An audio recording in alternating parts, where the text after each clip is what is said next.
দর্শক, স্বাগত জানাই মোহনা টেলিভিশনের রাজনীতি বিষয়ক টক শো ভিন্ন মাত্রায়। রাজনীতিতে দলীয় আদর্শের কথা নানা সময় নেতাকর্মীদের মুখে শোনা যায়। বিশেষ করে নির্বাচনের আগে এসব নীতি কথা এবং আদর্শের কথা বেশি শোনা যায়, কিন্তু পরবর্তীতে ক্ষমতায় যাবার পরে বা নির্বাচন পরবর্তী সময়ে এই আদর্শ কতটুকুন ধারণ করেন সেসব প্রশ্ন নানা ঘটনায় সামনে আসে। এসব বিষয় এবং সমসাময়িক রাজনৈতিক অন্যান্য বিষয় নিয়ে আলোচনা করব আজ।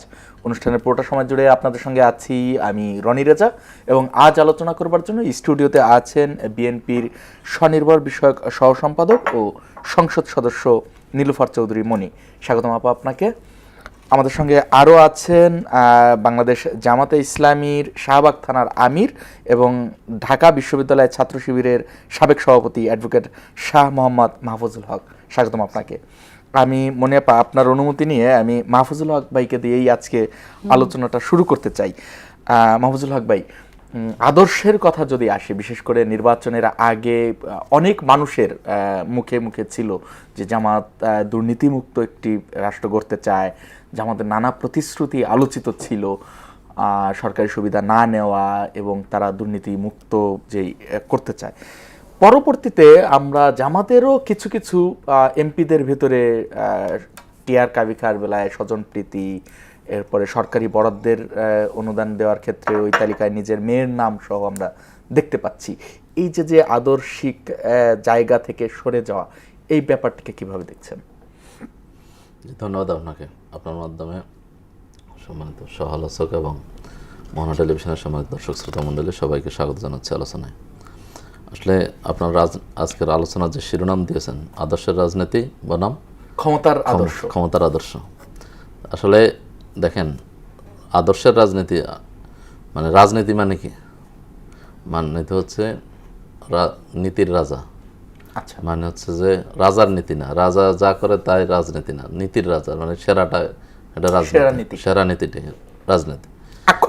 হ্যাঁ, আর সেটা যদি আদর্শের না থাকে, আদর্শ না থাকে, তাহলে সেরা নীতি রাজনীতি হতে পারে না। এবং এখানে আমরা অনেকেই দেখবেন যে আদর্শিক রাজনীতির কথা বললে বা ধর্মীয় রাজনীতির কথা বললে অনেকের গায়ে জ্বালা শুরু হয় এবং অনেকের মানে হচ্ছে যে গায়ে জ্বর উঠে যায়, কারণ ওরা পছন্দ করেন। কিন্তু এখানে আমাদের একটা বিষয় বুঝতে হবে যে আমরা যদি আমি একজন মুসলমান হিসেবে আমি ইসলামী আদর্শে বিশ্বাস করি। আমি মনে করি যে Islam is the complete code of life, ইসলাম পরিপূর্ণ জীবন ব্যবস্থা। এবং আমার আদর্শকে লাকাদ কানা লাকুম ফি রাসূলিল্লাহি উসওয়াতুন হাসানাহ, রাসূলের জীবনে আমাদের জন্য উত্তম আদর্শ। তাহলে রাসূল সাল্লাল্লাহু আলাইহি ওয়াসাল্লাম একজন আল্লাহর নবী ছিলেন বা রাসূল ছিলেন, পাশাপাশি উনি শুধু নামাজ পড়ছেন, রোজা রাখছেন নাকি উনি রাজনীতিও করছেন? উনি কিন্তু রাষ্ট্রপ্রধান ছিলেন, উনি কিন্তু সরকার প্রধান ছিলেন, উনি কিন্তু মদিনা রাষ্ট্রের প্রধান ছিলেন। খেলাফত আমি বলছি যে পদ্ধতিতে হোক ক্ষমতা প্রধান ছিলেন কিনা, আমি বলছি রাষ্ট্রপ্রধান ছিল কিনা, আপনি সেটা বলেন। আমি সেটা বলতেছি, যদি সেইখানে যদি আপনার তার মানে কি, তার মানে আমাকে আমি যে মনে করি যে না, রাজনীতি থেকে ধর্ম আলাদা, ধর্ম যারা করে তারা হচ্ছে রাজনীতি করতে পারবে না বা এটাকে রাজনীতির সাথে মিশানো যাবে না, তাহলে আমি রাসূলকে অনুসরণটা করব কিভাবে? এবং ইসলাম তো বলছে যে আফাতুমিনুনা বিবাদিল কিতাব ওয়া তাকফুরুনা বিবাদ ফামা জাযাউ মান ইয়াফআলু যালিকা মিনকুম ইল্লা খিজয়ুন ফিল হায়াতিদ দুনিয়া ওয়া ইয়াউমাল কিয়ামাতি ইউরাদ্দুনা ইলা শাদ্দিল আযাব। তোমরা যদি কোরআনের কিছু অংশ মানো আর কিছু অংশ ছেড়ে দাও, তাহলে দুনিয়াতে লাঞ্ছনা, বঞ্চনা, পরকালে কঠিন আযাব। তাহলে আমি একজন মুসলমান হিসেবে আমাকে অবশ্যই কোরআনের প্রত্যেকটা বিষয় মানতে হবে। এখন এই জায়গাতে আমাদের অনেকের মানে আমরা মনে করি যে আমি ব্যক্তিগতভাবে ধর্মকর্ম করব বা আমি পারিবারিকভাবে মানব, কিন্তু আমি আদর্শিকভাবে বা রাজনীতি মানে হচ্ছে যে কি ক্ষমতার রাজনীতিতে বা ক্ষমতাতে বা হচ্ছে যে আমার রাজনীতিতে আমি ধর্মকে মানবো না, সেটা ব্যক্তিগত বিষয়। তো এটা তো ইসলাম সাপোর্ট করে না, এটা অন্য ধর্মের মতো না, ইসলাম পরিপূর্ণ জীবন ব্যবস্থা। মানে যদিও আলোচনাটা একটু আপনি অন্যদিকে নিয়ে যাচ্ছেন, আমি আপনার শিরোনামের এই বিষয়টা আমি ক্লিয়ার করার জন্য বলি যে রাজনীতি কি বাধ্যতামূলক, ইসলামের অংশ, এটা আমি অস্বীকার করছি না, কিন্তু যে করবে মানে ম্যান্ডেটরি কিনা, আমি মুসলিম মানে আমার করতেই হবে, বাধ্যতামূলক। কারণ হচ্ছে যে আপনি কিছু মানবেন কিছু মানবেন না, সেই সুযোগ ইসলামে নাই। ইসলামে আপনি যদি অস্বীকার করেন, তাহলে আকিমুস সালাত বলার কারণে জায়গাটা যদি আমি বোঝার জন্য বলছি ভাই, কারণ আপনারা নিশ্চয়ই ভালো বুঝেন, আপনাদের থেকে আমরা বোঝার চেষ্টা করি। সেটা হচ্ছে প্রথমে আপনি যখন বললেন রাসূল সাল্লাল্লাহু আলাইহি সাল্লাম যে রাষ্ট্রপ্রধান ছিলেন, আমি বললাম যে পদ্ধতিটা গণতান্ত্রিক ছিল না, মানে এখন যে গণতান্ত্রিক পদ্ধতি সেটা নয়, তাহলে এই জায়গাটায় আপনি মানে তখন গণতন্ত্র ছিল কিনা? হ্যাঁ, গণতন্ত্র ছিল না তখন, ছিল কিনা 570 সালে তখন গণতন্ত্র ছিল তাহলে আপনি পরিপূর্ণ মানতে চান এখন এসে এই জায়গাটা সুবিধা মতো কি আমরা মানবো? মানে যদি আপনি বলেন যে সম্পূর্ণই মানতে হবে, তাহলে তো সেই পদ্ধতিই মানা উচিত, খেলাফত পদ্ধতিই মানা উচিত। এখানে আপনি যদি ধর্মীয় বিশেষজ্ঞ হন তাহলে আপনি এটা বুঝতে পারবেন। আমি বোঝার জন্য না, আমি বললাম কারণ হচ্ছে যে আপনার পরবর্তীতে যে 4 জন খলিফা আসছে সবাই কিন্তু এক পদ্ধতিতে আসে না, এক একজন এক একটা পদ্ধতি আসছে। কারো ব্যাপারে যেন আল্লাহ রাসূল সাল্লাল্লাহু আলাইহি ওয়াসাল্লাম থাকতে খেলাফতই ছিল না, আমি বললাম যে আসছে তো এক এক পদ্ধতি, তখন তো এখনকার সিস্টেম তো তখন ছিল না। আচ্ছা, ছিল তখন সিস্টেম ছিল।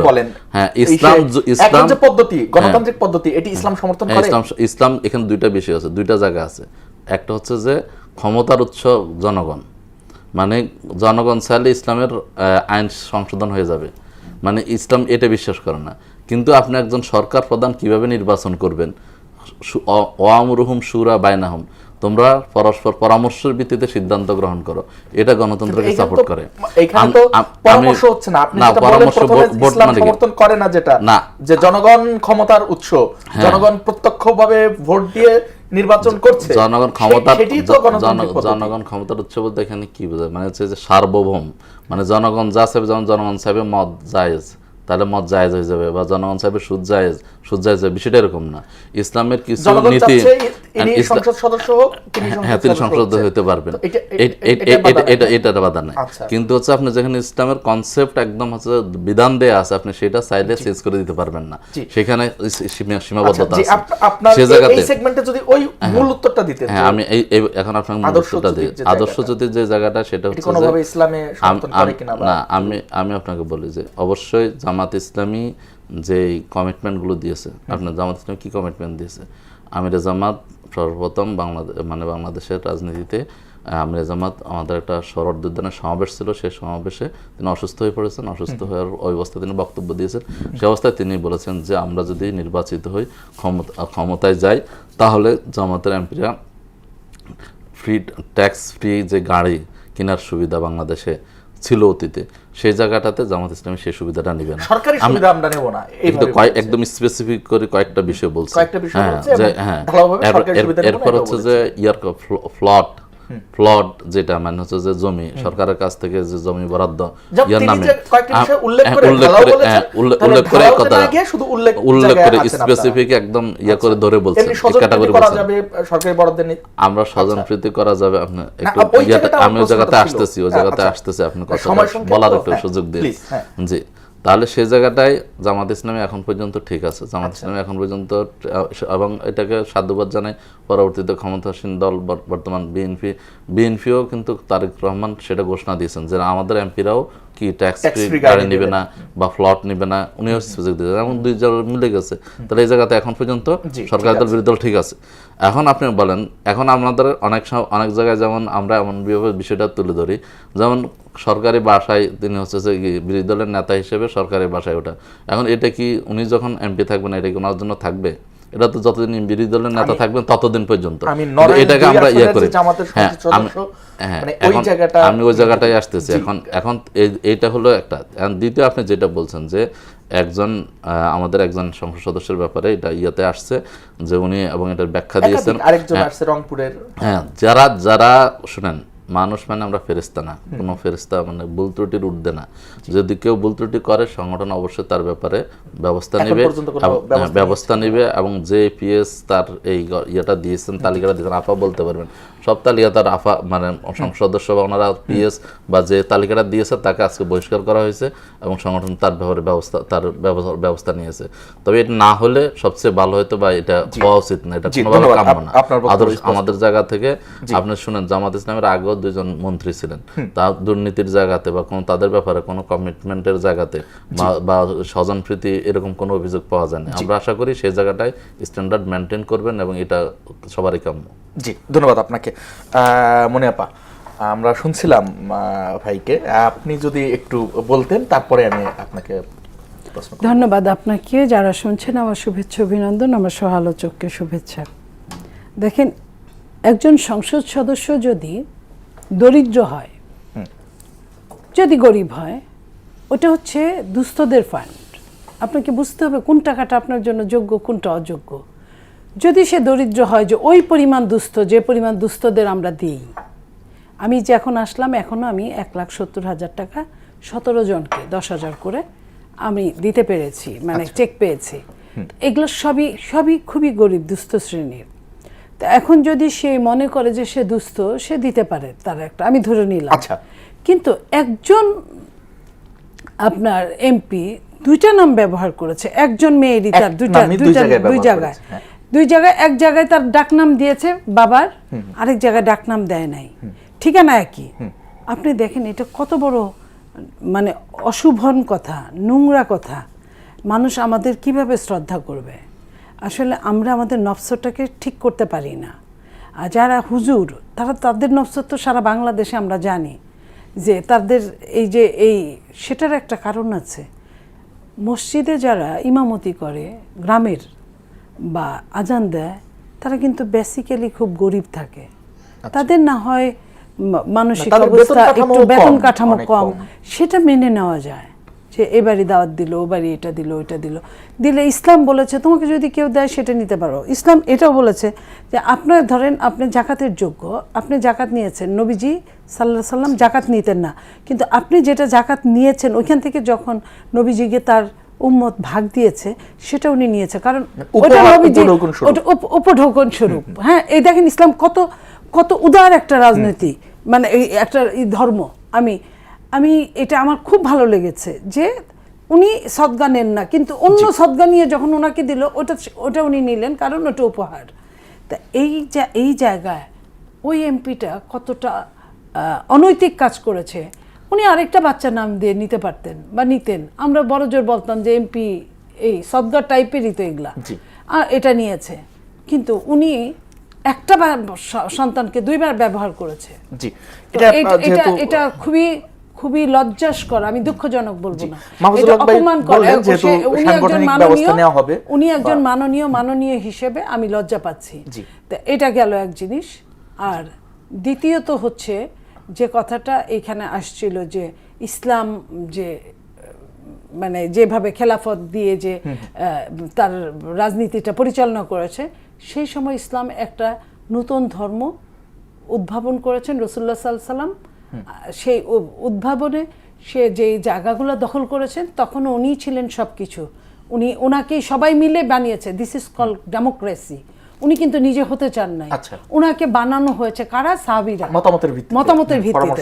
এবং পরবর্তীতে উনি একটা দিয়ে গিয়েছিলেন যে এই 4 জন খলিফা, যে 4 জন খলিফা বলি। তারপরে কিন্তু আর এটা হয় নাই। ওনার যে বিদায় হজের যে ভাষণটা, সেখানে কিন্তু ধার্মিক বিধর্মিক সবাইকে নিয়ে কিন্তু তার বলা আছে, এবং সেখানে কিন্তু বিদায় হজটা কিন্তু গণতন্ত্রের কথা বলে। আচ্ছা, বুঝছেন? তো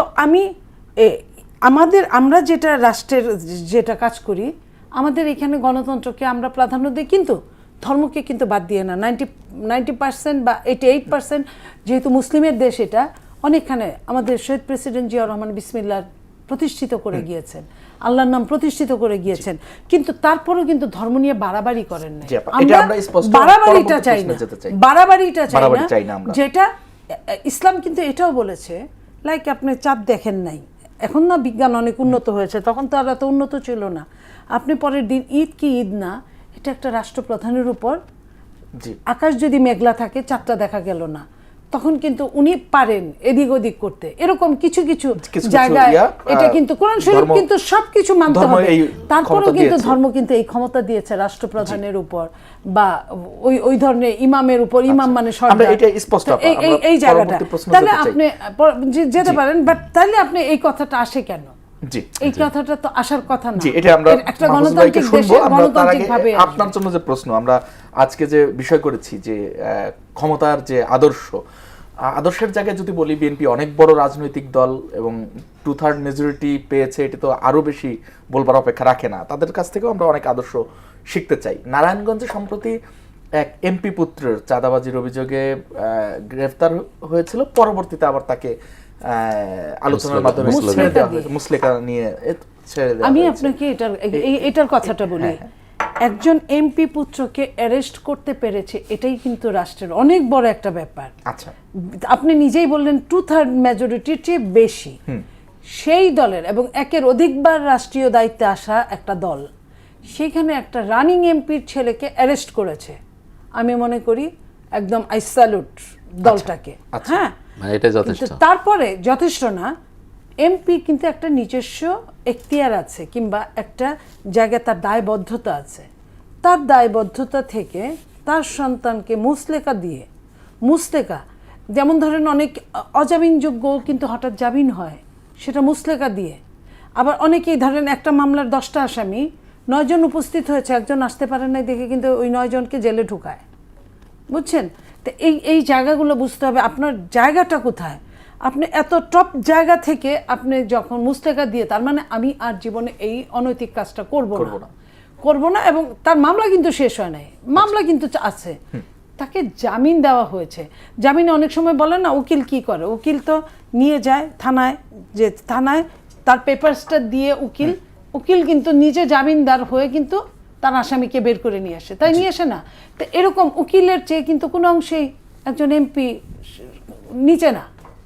সে তার দায়িত্ব থেকে, তার ছেলে তো হারায় যাবে না, তার দায়িত্ব থেকে যদি হারায় যায় এটা নিয়েও কিন্তু কথা উঠবে, কেউ আমাদের মানে ছেড়ে দিবে না। সেইখানে একজন এমপি এই জায়গাটা থেকে তাকে তো যেটুকু অপমানিত হওয়ার সে কিন্তু কিছুই বাদ নাই। আচ্ছা, তার কিন্তু অপমানটাই সব শাস্তি, কিন্তু শাস্তি নেই। একজনের জন্য অপমান যেটা শাস্তি, আরেকজনের জন্য শাস্তি ভোগ করেও কিন্তু ওই শাস্তিটা না।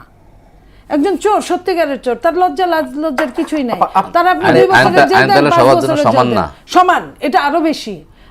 আপনি কি করবেন? আপনার জায়গায় আপনাকে টাচ করবে, অপমানিত হবেন। যে জেল খাটে সে তো অপমানিত হয়, জেল খেয়ে শাস্তি ভোগ করে। আর এখানে শাস্তির অপশনটা কিন্তু চলে যায় নাই, শাস্তির অপশনটা আছে, সে জামিনটা হয়েছে।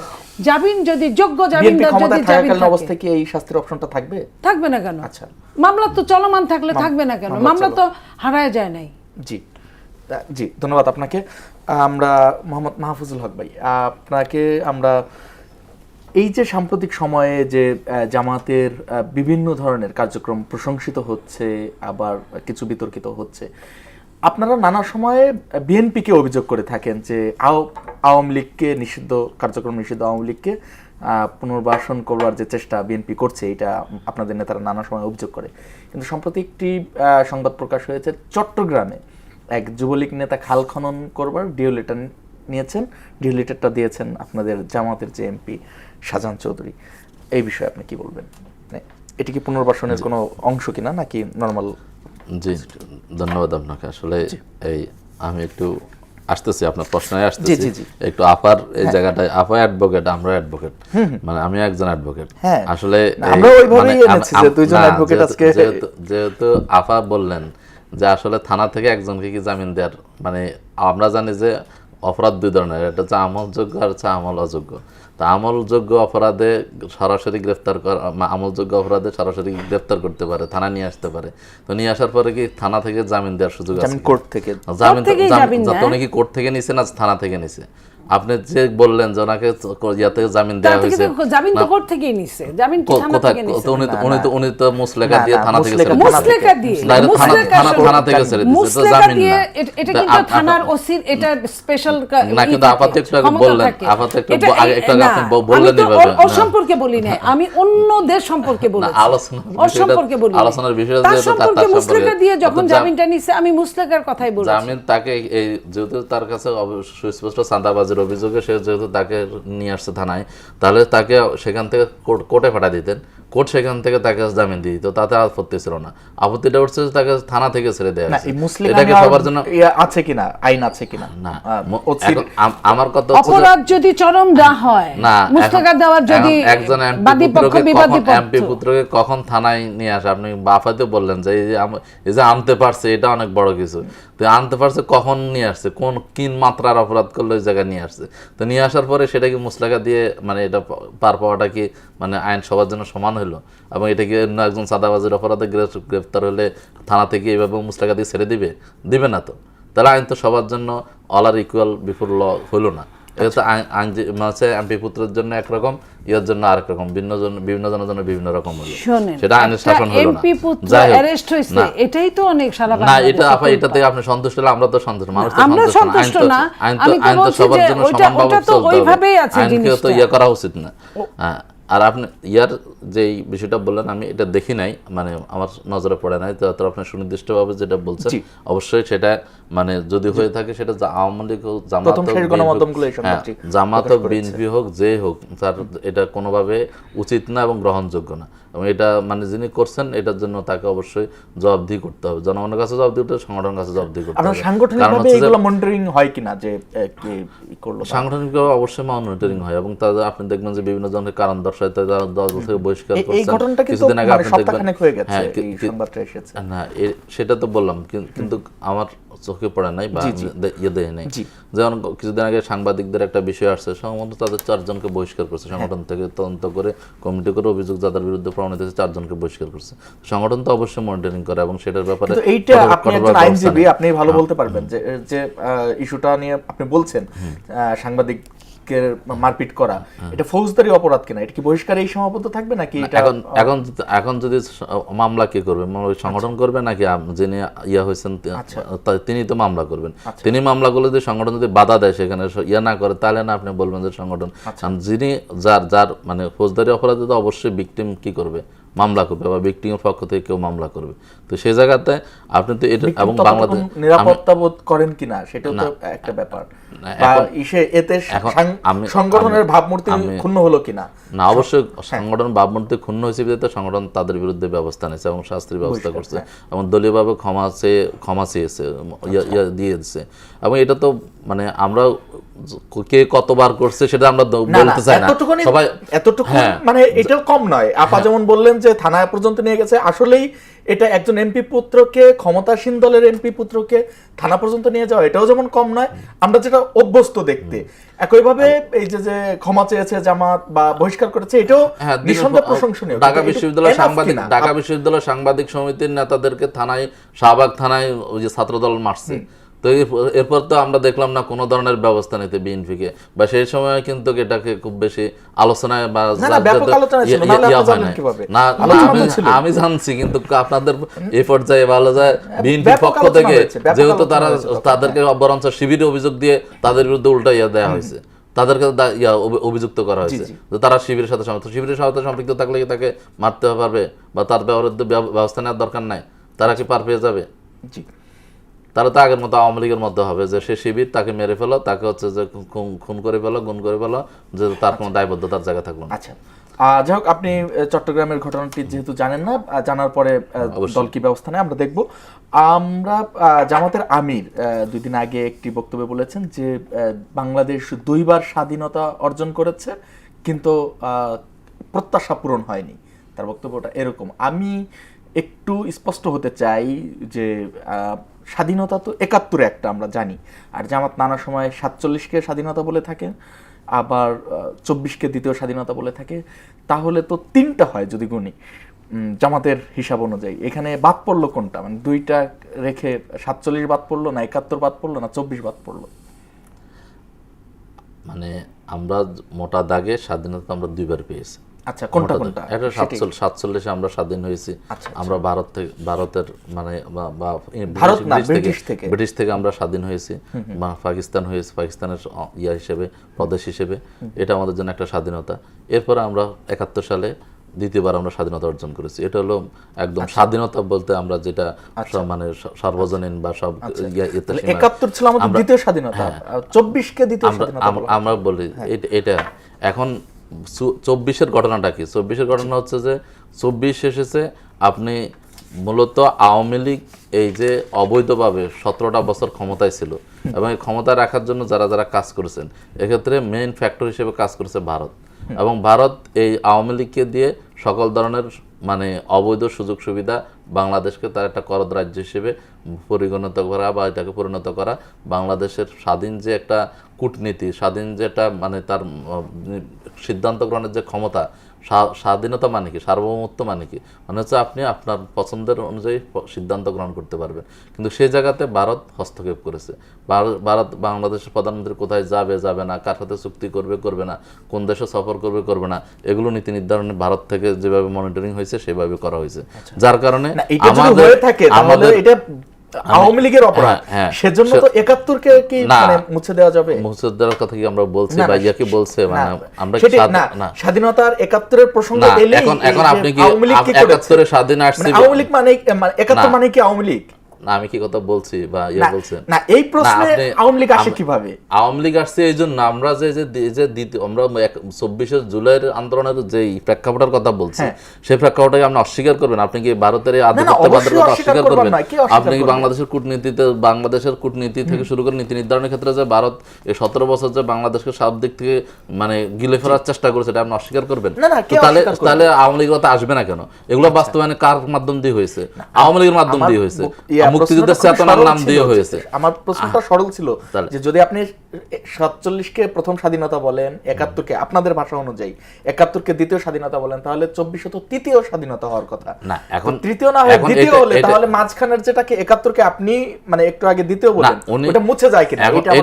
এখন এটাকে 124-কে সবাই স্বাধীনতা বানানো, গণঅভ্যুত্থান বলে, গণবিপ্লব বলে। আচ্ছা আচ্ছা, তাহলে আমির জামাত তো জায়গাতে বললে তো আপনি এখন তৃতীয়বার বললে তো আপনি বলতে পারতেন যে উনি এটাকে তৃতীয় স্বাধীনতা বলছে। উনি তো দ্বিতীয় স্বাধীনতার কথা আপনি বললেন,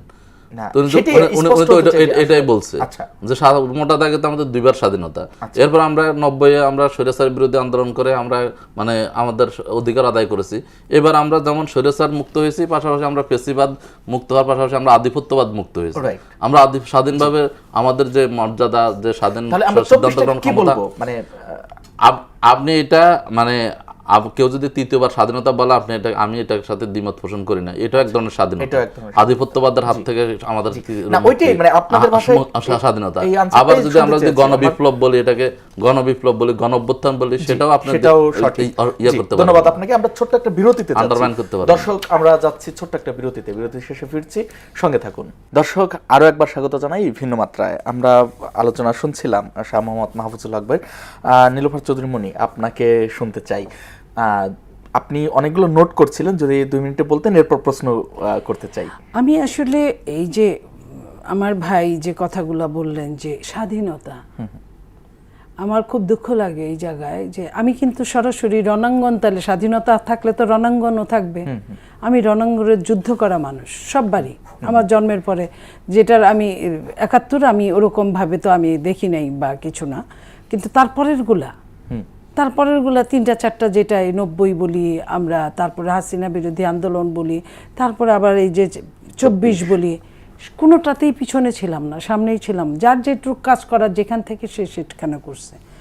কিন্তু 71 আমাদের অস্তিত্ব, এখানে এটা হচ্ছে সভরেন্টি, এটা আমার স্বাধীনতা। আমি 56,857 বর্গ কিলোমিটার আমি জায়গা পেয়েছি। এইখানে আমি ইন্ডিভিজুয়াল, আমার জায়গা, আমার হৃদয়ের টান, আমার মাতৃভূমি, এটার সাথে অন্য আরগুলা 90 যদি স্বৈরাচার মুক্ত হয় এরশাদের, তাহলে 24 কেন হবে না? আচ্ছা, এটা তো শেখ হাসিনার বাড়ি কোথায়? আমি বলি, শেখ হাসিনার বাড়ি কোথায়? গোপালগঞ্জ, বাংলাদেশ। আচ্ছা, বাংলাদেশ। শেখ হাসিনার বাপের বাড়ি কোথায়? বাংলাদেশ।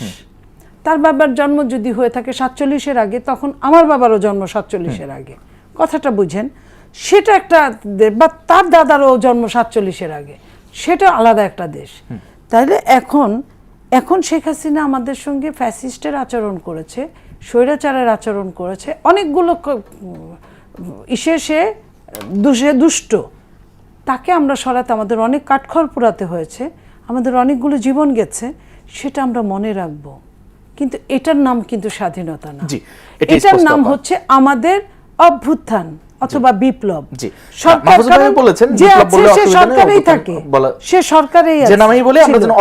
এই দেশের নাগরিক, যারা এখান থেকে পালিয়ে গেছে তারা এই দেশেরই নাগরিক, যারা এদেরকে পালিয়ে যেতে বাধ্য করেছে তারাও এই দেশের নাগরিক। তাহলে দেশটা তো এমন না যে 5% বাড়ছে, কিংবা এমনও না যে তার জন্য 5% কমে গেছে। তাহলে জায়গা যখন বাড়ে বা কমে, ওটার সঙ্গে স্বাধীনতার একটা আপনার ইনক্লুডেড হবে। এছাড়া আপনার একই জায়গা, আপনার কথা বলার অধিকার কম ছিল, আপনি এখন কথা বলার অধিকারটা বেশি পাচ্ছেন। এটা হচ্ছে আপনার অধিকারটা, আপনার স্বৈরাচার মুক্ত হয়েছেন, আপনি ফ্যাসিস্ট মুক্ত হয়েছেন। একটি লাস্ট প্রসঙ্গ আছে, সেটি হচ্ছে দেশব্যাপী মানে কালেমা খচিত পতাকা ব্যাপক বেড়েছে। এ নিয়ে আজকে একটি গণমাধ্যম সংবাদ করেছেন যে সাদা পতাকা কাণ্ডে বিদেশি বিনিয়োগকারী ও আন্তর্জাতিক শ্রম বাজারে ভুল বার্তা যেতে পারে কিনা। অবশ্যই পারে, কারণ যারা নিষিদ্ধ দল তারা যখন ওপেন হয়, এই যে আমার ভাই কথা বললো আওয়ামী লীগ আওয়ামী লীগ আওয়ামী লীগ, যে তারা কোনোভাবেই ক্ষমা করবে না, খুব ভালো, ভেরি গুড কথা। কিন্তু খাল খননে যখন আপনি নিজেই বললেন ডিও লেটার দেয় কে? জামাতের এমপি। কাকে? যুবলীগকে বা ছাত্রলীগকে, স্বেচ্ছাসেবক লীগকে, যেটাই হোক লীগ।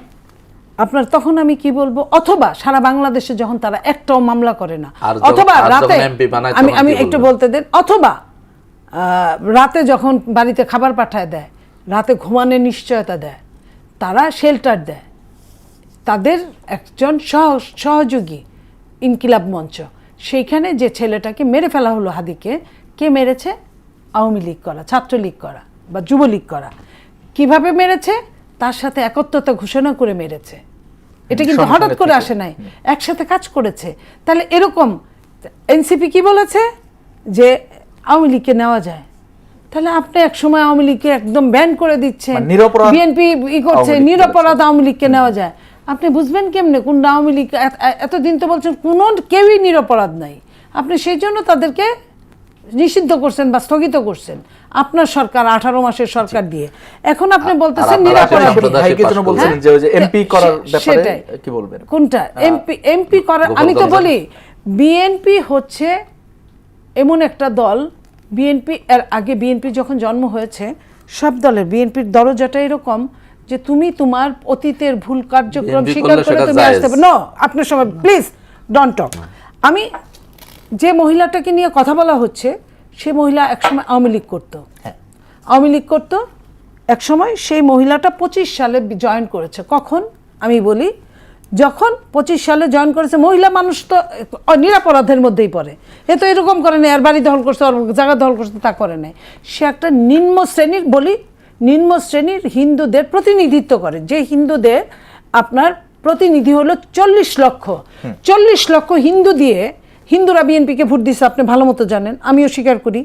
40 লক্ষ হিন্দুতে মিনিমাম 20টা আপনার আসন পাওয়া যায়, 2 লাখ করে যদি গড়ে আমি ধরি। এটা কি কোন নেগোসিয়েশন ছিল? No negotiation. আপনি জয়েন করেছেন, আপনি যখন একটা গোত্রের প্রধান, আপনি আপনার গোত্রটাকে নিয়ে জয়েন করবেন, আপনার যখন পিছনে ওরকম কোনো কালিমা নাই, আমি তো আপনাকে নিতেই পারি। আমি তো এরকম ভালো মানুষের জন্য বসে আছি, আমি রাজনীতি করি, আমি দল চালাই। আপনার ওই মহিলার তো ওরকম কোনো কালিমা নাই যে মহিলা এটা দখল করছে, ওটা দখল করছে, আরে মারছে, ওরে মারছে। আওয়ামী লীগ করছে, আওয়ামী লীগ করছে, আমি তো অস্বীকার করছি না, আওয়ামী লীগ করছে, করতেই পারে। আওয়ামী লীগ করলে কি আওয়ামী লীগ মানুষ না? আওয়ামী লীগ এই দেশের প্রতিনিধি না? এই দেশের নাগরিক না?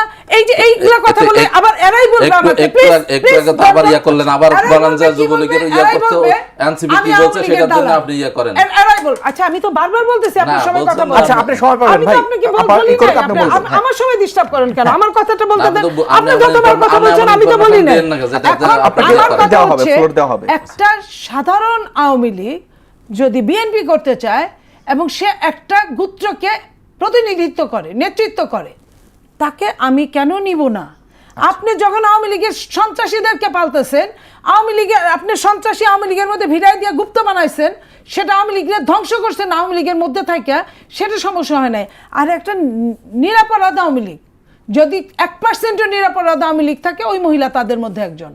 তা সেইখানে, এবং সে একটা আপনার সংখ্যালঘিষ্ঠ দলের নেতৃত্ব দেয়, যে সংখ্যালঘিষ্ঠ দল এই দেশের 12% ভোটকে নিশ্চয়তা দেয়।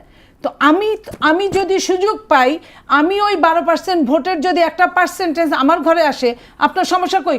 আপনি আপনার সময় আওয়ামী লীগ নিয়ে কমিটি করেন না, আপনার নিজের দলের কোন ইসলাম, আপনি হিন্দুদের কমিটি করেন। আপনার কিসের জন্য? ভোটের জন্য। আপনি হিন্দুদের নমিনেশন দেন, কিসের জন্য? ভোটের জন্য। তা আমি যদি একজন নারী হিন্দুকে, তার যদি নেতৃত্বের কারণে যদি তাকে নেই, সে যদি নিরাপরাধ থাকে, সে যদি আর অন্য 10টা কোয়ালিটি ফুলের সঙ্গে যদি তার সিমিলার থাকে, আমার নিতে দোষটা কোথায়? আমি তো ইলেকশনের আগে নেইনি, আমি 25-এ নিয়েছি তাকে। এবং 25-এ নেওয়ার আগে তার সঙ্গে আরো কথাবার্তা নিশ্চয়ই হয়েছে, এবং সে কিন্তু তার ওই গোত্র সহ জয়েন করেছে। তো গোত্র সহ এই আরেকজনের ভোটের দায়িত্ব কি কেউ নিতে পারে? আমরা কিসের রাজনীতি করি? আমরা দিন শেষে ভোটের রাজনীতি করি। ভোটের রাজনীতি করি বলেই তো বিএনপির ঘরের মধ্যে আপনি আপনার বউ ঢুকাই দিচ্ছেন, বিএনপির ঘরের মধ্যে আপনি আপনার মেয়ে ঢুকাই দিচ্ছেন, ঢুকাই দিয়ে আপনি ভেস্তের ব্যবসা করতেছেন, ওইটা দোষের না। আর আমি যখন একটা ভোটের, এখানে 40 লক্ষ ভোটের নিশ্চয়তা আছে, আমি যখন 40 লক্ষ ভোটের লোক আমার কাছে আসতে চায়, আমি তো নিতেই পারি। কারণ আমি সবচেয়ে বড় কথা, এই দেশটাকে আমি ধর্মনিরপেক্ষ দেশ মনে করি।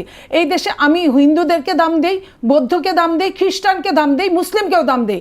তাহলে আমার হিন্দু যদি এতগুলো আসে, যে ভোটটা আমি কখনোই পাইনি আগে, তারা যদি আসে আমি নিব না কেন? এটা আপনি বলেন, এটা আমি নিব না কেন? আপনি মুসলিম দল হয়ে আপনি হিন্দু কমিটি বানান, আপনি মুসলিম দল হয়ে হিন্দুকে মনোনয়ন দেন, আপনি মুসলিম দল হয়ে হিন্দুদের ওইখানে যা বলেন যে তোমাদের যা কিছু দরকার সব দিব, টাকা পয়সা দেন। সেটাই যদি সমস্যা না হয়, আমি একজন নারীকে নিলাম একটা গোত্র এবং নিম্ন গোত্রের যারা, তাদেরকে নিলাম, আপনার সমস্যাটা কোথায়? জি, আমরা এই সমস্যাটা একটু মাহফুজুল ভাইকে শুনি। এখন আপনি সারাদিন বলেন, আমার সমস্যা না। সমস্যা হচ্ছে যে প্রশ্নটা হলো আওয়ামী লীগ নিয়ে, সংসদে হিন্দু আর সংখ্যালঘু নিয়ে আসে নাই, আসছে আওয়ামী লীগ। উনি যখন বললো যে চট্টগ্রাম জায়গাটা, আমি বলছি যে এটা অবশ্যই ঠিক হয় নাই, এটার ব্যাপারে সংগঠন জানার পর আমি বলবো বা সংগঠন ব্যবস্থা নেবে। উনিও এই প্রশ্নটাই করলেন।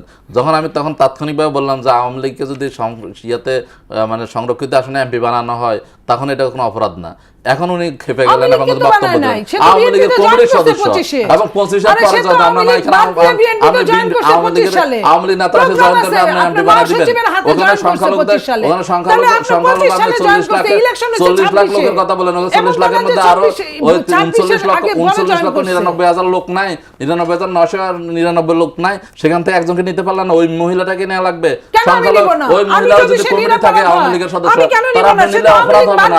আর জামাত ইসলামীতে যোগ দিলে অপরাধ হবে বা এনসিপিতে যোগ দিলে অপরাধ হবে কেন? জামাত ইসলাম তো আওয়ামী লীগ পালে, আওয়ামী লীগের মধ্যে ঢুকে গেছে, আমরা তো তা করি না। আওয়ামী লীগের সাথে সমঝোতা করার ক্ষমতা আছে না, আবার ইয়া বলেন, বড় কথা। আমরা আওয়ামী লীগের সঙ্গে সমঝোতা করি না, সমঝোতা আপনারা করছেন। আপনারা প্রথমে আপনাদের আমির বলছে কি, আমির বলছে আওয়ামী লীগকে ক্ষমা করে দিলাম, মনে আছে? 24-এর সময় আওয়ামী লীগ ক্ষমা চাইছে তাদের কাছে। উনি বললেন তত্ত্বাবধায়ক সরকার আওয়ামী লীগ ক্ষমা চাইছে, এটা উত্তর দেন। এটা উত্তর দেন। আপনি বলেন যে অন্তর্বর্তীকালীন সরকারের সময় বিএনপিকে আওয়ামী লীগকে নিষিদ্ধ করছি আমরা, তো এখন সংসদে বিল পাস করে আমরাই তো করলাম। আমরা তো সবাইকে নিয়ে কাজ করতে চাই, এখন কেমন স্যার না ক্ষমতা ঠিক রাখার জন্য সেটা চাইছি, ভালো কথা। আপনি সেটা নিয়ে সংসদে কথা বলেন, আমরা চাই আপনি আওয়ামী লীগের পক্ষে যান। আপনি মানুষ থাকবেন কেন, মুখে একটা মনে আরেকটা থাকবেন কেন? আপনি ব্লেমিং করেন, আপনি নিজের জায়গায় নিজের সত্তা সংরক্ষণ করেন, নিজে করেন, আবার আরেকজনকে ব্লেম করেন। এই যে শুনুন, এই ব্লেম করা রাজনীতি বাদ দেন, যে এদের সঙ্গে আসতে চাই না আপনাকে, এই জন্যই বলছি যুক্তি দিয়ে দুজনেই কথা বলেন, যুক্তি দিয়ে কথা বলেন, জনগণ তো জানতে চায় কথা বলেন। আমি 25 সালে যে মহিলা জয়েন করছে, একটু আগে আমি কথা বললাম অপরাধ হয়েছে, এখন কার সঙ্গে কথা বলতেছে? এখন তো আমার সঙ্গে কথা বলতেছে, এটা কি এটা ইয়ার লক্ষণ না? তখন ওই সময় খুব বড় বললেন, এখন তো আমরা আমার সঙ্গে কথা বলতেছেন, এটা ইয়ে করে নাই। আওয়ামী লীগের জেলা কমিটির সদস্য থাকে, তার কোনো সমস্যা নাই, তাকে আওয়ামী লীগ থেকে আসলে বৈধ হয়ে যায়। আর এখন হচ্ছে অন্যের ব্যাপারে অবশ্যই এটা বৈধ। জি জি মাহফুজুল ভাই, মানে আপনার কোনো অভিযোগ আছে কিনা এই নারী সম্পর্কে? তিনি তো মানে আপা যেটা বলছেন যে আওয়ামী লীগ থেকে পদত্যাগ করে তিনি বিএনপিতে যোগ দিয়েছিলেন। আমি বলছি যে এখন আওয়ামী লীগ থেকে তো অনেক স্কোপ আছে। উনি বলছেন যে 25 সালে জয়েন করছেন, এটা বলেন না যে 24 সালের আগে জয়েন করছেন। 24-25 সালে মানে বিএনপিতে 25 সালে জয়েন, হ্যাঁ 25 সালে জয়েন, মানে কি? মানে হচ্ছে যে 5 আগস্টের পরে জয়েন করছেন, তো তাহলে জয়েন করলে কি সবাইকে এমপি বানাইতে হবে? ওখানে কি আর কোনো এনসিপিতে বলল যে আওয়ামী লীগ থেকে আসলে, আমি ওই কথা বললাম, তাহলে উনি আগে ব্লেমিংটা উনি করলেন এনসিপি কে এই বক্তব্যের জন্য বা জামাতকে উনি ইয়ার জন্য করলেন। তখন আমি যখন ওনাকে বললাম, তখন উনি এটা এখন এটা জায়েজ করতেছেন বিভিন্ন ইয়া দিয়ে, বৈধ হলে সবারটাই বৈধ হওয়া উচিত, অপরাধ হলে সবারটাই অপরাধ। জি, ধন্যবাদ আপনাদের দুজনকে। 24 লক্ষ ভোটের জন্য উনি মানে আপনাদের দুজনকে ধন্যবাদ জানাচ্ছি। অসংখ্য ধন্যবাদ জানাই আপনাদেরও এতক্ষণ সঙ্গে থাকবার জন্য। আজকের মতো বিদায় নিচ্ছি, আগামীকাল দেখা হবে একই সময়, নতুন কোনো অতিথি নিয়ে আলোচনা হবে, নতুন কোনো বিষয়ে। সঙ্গে থাকুন।